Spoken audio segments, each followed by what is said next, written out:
What ho chaps, I'm MagicalMike, and recently I played the post-apocalyptic wasteland of Fallout 3 for the very first time. I streamed a playthrough of all the important story steps, so that's the main quest and all of the DLCs, along with some random exploration of some areas that seemed interesting as I was rambling through the world, and a whole bunch of side quests that I hadn't already finished. Actually, it's not recent, in fact, if anything it was at the start of the year somewhere. But hey, the series is known for not being recent and ironic in that way.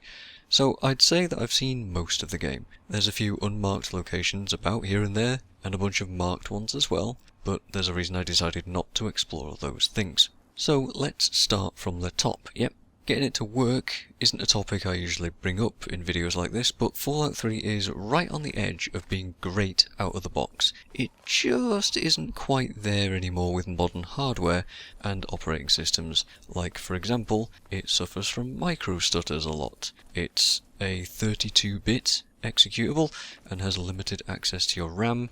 It crashes a lot. It won't let you alt-tab very much without crashing.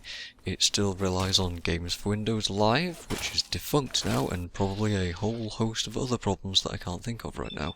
It'll probably just about run these days, but man, if you want a smooth experience, you'll have to put some work in to mod it. Stutter removers, executable converters to allow for more RAM use, Games for Windows Live disabler, making sure Steam overlays are disabled, making sure you have the borderless game mod, and then making sure it all plays well, check all the INI files and mess with all kinds of settings and bits and fiddly bobs, and that's just to make it play nice, and then I still got crashes every now and then. And speaking of mods, I put in the GNR Enhanced to add more music to the radio stations, which, by the way, was a fantastic mod, and I highly recommend it. Hearing Minnie the Moocher and a bunch of stuff from New Vegas, and music appropriate for the times, was good stuff. But that was also giving me some issues with repeated tracks and odd sound quality until I found some fixes, too, so not perfect. Other mods I whacked in for good measure. I had high-res weapon textures, since I'm going to be looking at them a lot. I want them to actually look good.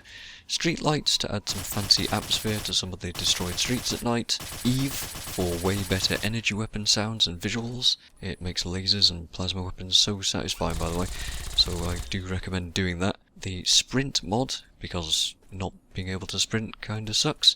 Weapon mod kits for some minor customization that I ended up really enjoying, because adding scopes and silencers to some of the rifles in the game was just really good fun actually, and Fallout to get rid of the green tint to the screen. So that was my setup. Let's talk about game stuff now that we have some kind of context. I quite liked character creation.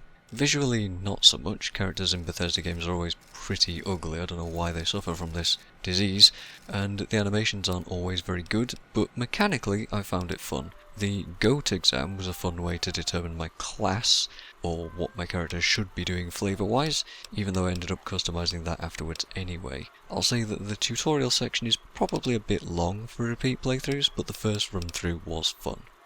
I ended up going with a max intelligence, low strength, like really low strength, low endurance, actually really low endurance, high agility and slightly above normal luck and perception build, aiming to max out all of my skills while being a sneaky, lucky sniper slash handgun kind of character that in the end kind of just used everything, because why not?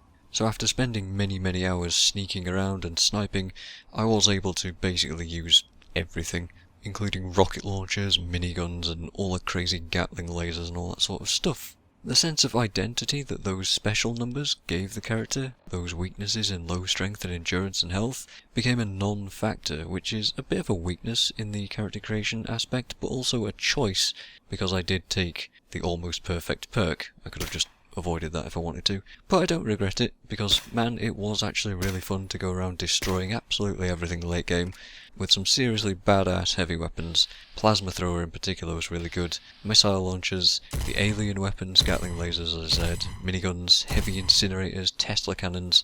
It was really good stuff to play with. Exploration-wise, it was fun for a good long time. I can't remember how many dozens, if not maybe 100 hours or so. But eventually, gathering resources becomes a lot less worth your time, which makes that sense of exploring whatever random ruined building you come across a little less exciting over the course of the game. Unless you have a quest to go to most places, just kinda looting places for caps and ammo not really very relevant when you're carrying 5,000 5.56 rounds. Yeah. Quests, though, are the real big focus in Fallout 3. That's where the stories come out, and that's where the main strengths of the game lie, in my opinion. Also, some of the disappointments, too, if you come from Fallout 1 and 2 and expected more of that sort of consistent quality. Because some quests really do stand out and try to give you all sorts of interesting options, rewards, and experiences, and some of them are utterly generic talk-to jobs, and that's it.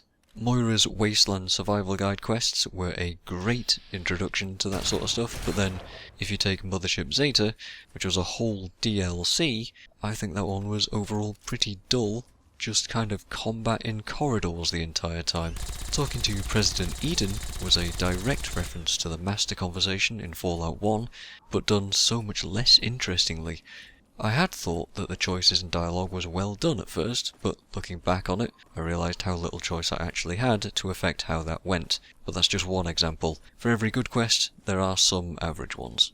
The main quest was pretty short, I would say. It was focused, it had a good point, and it had some drive to it, but I didn't think it was incredible at all. Again, it had its moments like Tranquility Lane, but meeting Three Dog and wandering around the metro early game were not that amazing. They were kind of talked up and they didn't really hit the mark. DLCs, as I mentioned with Mothership Zeta, were a mixed bag. Mothership Zeta was fine, I suppose, the main draw being loads of easy-to-get powerful alien weapons if you're into that sort of thing, but the story itself was forgettable and the characters were meh. Operation Anchorage was largely the same, but the combat focus was overall much more fun to me because the environments were more open feeling, even if you were still being directed a lot and kind of just in trenches and corridors again. The weapons and the setting were just more fun than the alien stuff for me, and the early power armor rewards were nice too. I'm not going to get upset at a free Gauss cannon, for example. Still, overall, just about average for this one. The Pit. Well, it was short. It was very short, actually. Most of the gameplay of this was front-loaded into one single area that felt pretty tiny as well. The story overall had a good twist and some moral questions that don't go well for certain characters in most cases, but everything just sort of ends. Quite flatly too, at least the way I did it as a morally well-intentioned character. I think it was a fairly weak DLC there. Point Lookout, on the other hand, now we're talking a whole new island to explore, a whole new set of enemies and factions, new environments, new weapons, challenges and people, along with a pretty fun main quest that really does some crazy stuff. I don't want to spoil it, but double-barrel shotguns, 10mm rifles, a mansion siege, a cult, a questionable punga fruit experience, and an odd turn of events all occur in this DLC. Enjoyed this one a lot, would recommend. Broken Steel was decent. I'll say the end of the base game was pretty rubbish overall. It left me wanting a lot more, especially having seen what New Vegas' ending slides are like, so I was glad that they had added an epilogue to the base Fallout 3 game with the Broken Steel DLC. It's a shame that people had to pay for it back then, but Game of the Year edition is cheap nowadays, so hey ho, I suppose. So this was particularly good if you like the Brotherhood of Steel and the Enclave factions, if you like power armor, if you're into the military aspects of the story, a lot of combat, and a lot of big, powerful weaponry on show. There was a sensible but small 3 side quests, yeah, it sounds not that great now, but they were pretty good, dealing with the aftermath of Project Purity and another sensible 3 main quests to deal with the Enclave and Liberty Prime. It probably had my favourite character in the game too, who was Scribe Bigsley, who's a cynical, overworked and underappreciated and incredibly sarcastic guy stuck in a desk job and dealing with it however he can. Overall, a character that I just found particularly funny and well animated. Good. Use a moment to myself. Pardon the mess. Sir, the lab coats report a delay in the next batch of water. What now? Something about a recent power outage. They blame us. Those ungrateful sons of bitches! I needed to temporarily divert power while we brought additional security systems online. Just thought you should know, sir, about the delay. Yes, Of course. Thank you. I'll leave you be, sir. Only someone else wasn't in line right behind you. Well, go on then. Good luck, Bigsley. We have faith in you. Wish I did. Now get back to work. I think I caught the boss napping at his desk again. I'm tired of this. I miss the Citadel. You know, I didn't sign up with the Just Brotherhood to what I be an thought. errand boy. Mainly, I was just happy to be a proper part of a Brotherhood squad for most of this, even if they ended up getting in my way a lot. There was perhaps way too much combat right at the end. They truly threw absolutely everything they had at me, but it was still fun to commit war crimes by using plasma flamethrowers on people in tight areas. Makes me sound like a lunatic, huh? But hey, maybe I am. You ever think of that? Huh, buddy? And there you go. I've probably gone on long enough about Fallout 3. Overall, it's a bit of a pain to get working the first time, but still a game that's worth playing even now, even if I think it's not quite as strong as the other Fallout games. If you're interested in seeing my playthrough, it's hosted as a collection on my Twitch page, and links will be in the description of this video, because YouTube will just mute everything thanks to the music, and in fact, quite a bit of it is muted anyway. But hey, what would a Fallout game be without its radio? Just a little bit more dull, I would think. Alright, cheers for listening to me ramble on a bunch.